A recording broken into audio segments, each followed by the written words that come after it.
All right, let's jump right in. Today we're talking all about AI and fitness. Specifically, AI-powered fitness apps and how they're changing how we work out at home. Right. And I think a lot of people can relate to that moment when you're like couch or treadmill. Yeah. Maybe AI can be that extra little push we need sometimes. Absolutely. So to really get into this, we're looking at some cool articles straight from the experts. Yeah, the developers themselves. We've got Future of Fitness, How AI is Revolutionizing Workout Apps. That's from Proton Chubb Technologies. They're really on the forefront of this whole thing. And then we've also got How AI is Transforming Fitness Apps from the Health and Fitness Association. So we're getting both perspectives. Perfect. And this deep dive, I think the timing is spot on because the fitness market, it's huge. Oh, yeah. I mean, it's going to be like $1.2 trillion by 2025. Wow.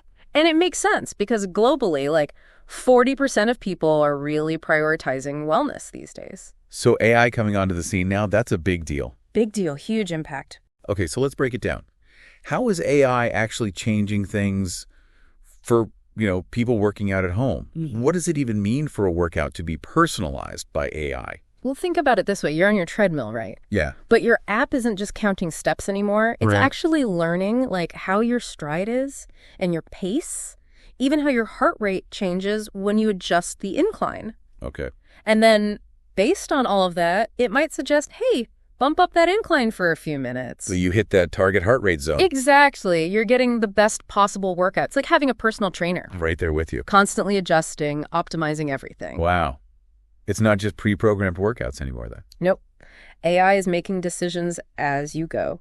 So, the Proton Chubb article, they talked about MyFitnessPal. Yeah. And they're already using AI for all sorts of personalized stuff. Oh, absolutely. MyFitnessPal, that's a great example of how AI can go way beyond just the workout itself. Yeah. Like, it can give you suggestions on what to eat afterwards, to recover faster, or even remind you to drink more water. Which I always need. Right. And the Health and Fitness Association article, they highlighted eGym.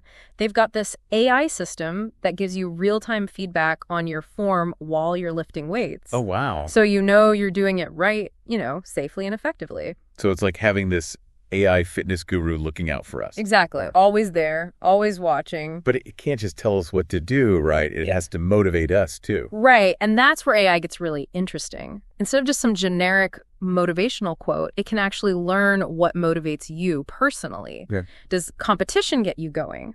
Or do you need encouragement and support? AI can figure that out. By looking at, past workouts? Yeah, your data, how you interact with the app. And then it can tailor its messages to keep you engaged. So it's not just push harder. It's understanding what push harder means for you. Exactly. I bet fitness businesses are loving this. Oh, absolutely. I mean, happy users, right? More engagement, better results. People are more likely to stick with it. Exactly. And all the data that AI is gathering. Goldmine. They can figure out what users like, what they don't like, predict trends. Makes their whole business better. 100%. It's a win-win. Sounds like it. And I feel like we're just scratching the surface here. Oh, totally. AI and fitness is just getting started. We've got to dive deeper into that. Let's do it. So we've talked about, this idea of an AI fitness guru pushing us to be our best. But are there companies actually doing this, like real-world stuff? Oh, yeah, totally. There are some companies out there doing some really cool things with AI and at-home fitness. Have you heard of Tonal? Oh, yeah, Tonal. Yeah. They've got those digital weights, right? It's this sleek, wall-mounted system.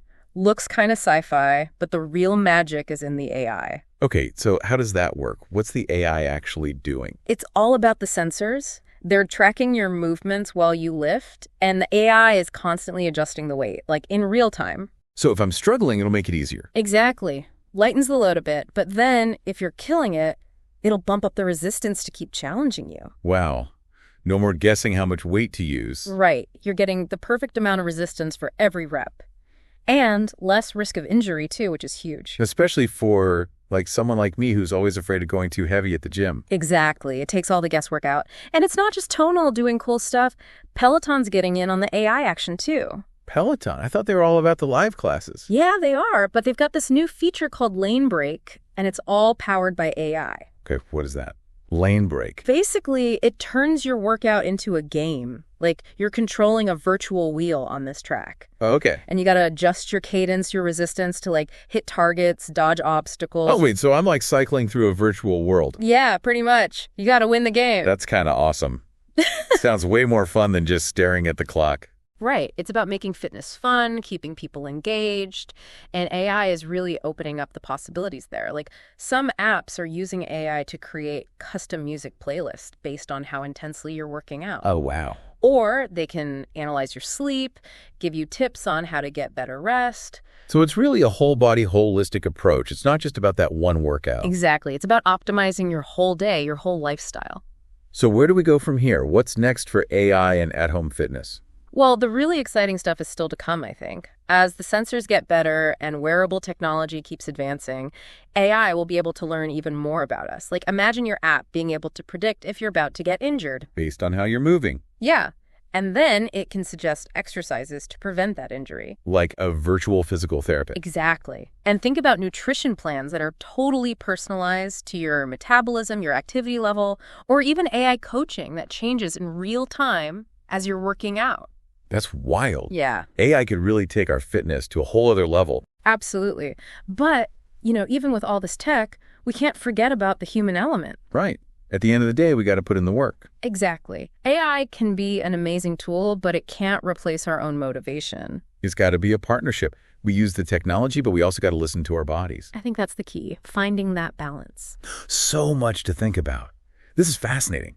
I'm ready to dive even deeper into this future of AI-powered fitness. All right, let's do it. So we've talked about AI doing all this incredible stuff, like personalizing workouts, predicting injuries, even turning exercise into a game. It really feels like the future of fitness is happening right now. Yeah. But I have to ask, what about those times when the AI gets it wrong? Right. Can we really trust an algorithm to understand our bodies as well as we do? That's a great question. And it's smart to be a little skeptical. I mean, AI is super advanced, but in fitness, it's still pretty new. Yeah. So, there are going to be times when it makes mistakes, just like a human trainer could. So it's not about just doing whatever the AI tells us. No, definitely not. It's more like using it as a tool to help us make better decisions about our own fitness. Yeah. And it's up to the developers, the people making these apps, to be transparent. Okay. So we understand how the AI is working, and we can tweak things if we need to. Makes sense. We got to be in control, not just letting the AI call all the shots. Exactly. It's a partnership. So where do you see all of this going? Like AI-powered fitness 5-10 years from now? Ooh, that's fun to think about. I think we're going to see AI combined with other really cool tech. Like what? Imagine working out in virtual reality. Okay. But it's so real, so engaging, that you actually forget you're exercising. Wow. Or what about wearables that can track your mood, your stress level, even how well you're sleeping? Hold on. So the AI can tell if I'm stressed? Yeah, just from your workout data. That's amazing. And also kind of creepy. It is powerful stuff. And like we were saying, with great power comes great responsibility, right? We got to make sure this technology is used for good. Yeah. That it empowers people, not takes advantage of them. Totally agree. Well, this has been an awesome deep dive. Yeah. We've gone from basic step trackers to AI predicting injuries and creating virtual reality workouts. Mind-blowing. It is pretty crazy how fast things are changing. And it's exciting, AI can help us reach our goals, live healthier lives. It's really incredible to think about. And I guess it makes you wonder, if AI can do all this for fitness, what else can it do? What other parts of our lives could benefit from this kind of personalization? Something to think about as we move into this future where technology and wellness are getting more and more connected. Absolutely. Thanks for joining us on this deep dive. It's been a fascinating conversation. Thanks for having me.